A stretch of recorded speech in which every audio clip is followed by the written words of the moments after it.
At what rate of percent per annum simple interest a sum of money triples itself in 16 years? ఈ some of money అంటే principal అనేది 16 years time, principal అనేది 16 years తర్వాత triples అవుతున్నాడు, 3 times of the principal అవుతున్నాడు. Triples means 3 times of the principal. ఎంత increase అయింది interest అనేది, ఎంత ఇంక్రీజ్ అయింది? Interest is equal amount principal, amount minus principal ఎంత? 3p మైనస్ p అంటే 2p. ఇంట్రెస్ట్ అనేది 2 times ఆఫ్ ద ప్రిన్సిపల్ అనేది ఇంక్రీజ్ అయింది. అప్పుడు i is equal ptr by 100 కాబట్టి interest 2p is equal principal amount ptr by 100 కాబట్టి p అంటే p, time అంటే 16 ఇయర్స్.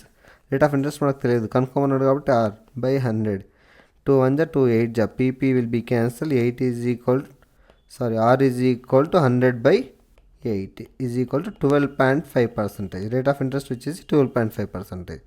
మనం ఇక్కడ చూద్దాం, 16 ఇంటూ 12.5 వేసుకున్నట్టు మనకు 200% ఇంక్రీజ్ అవుతుంది. ప్రిన్సిపల్ అమౌంట్ 100%, ట్రిపుల్ అంటే 300%.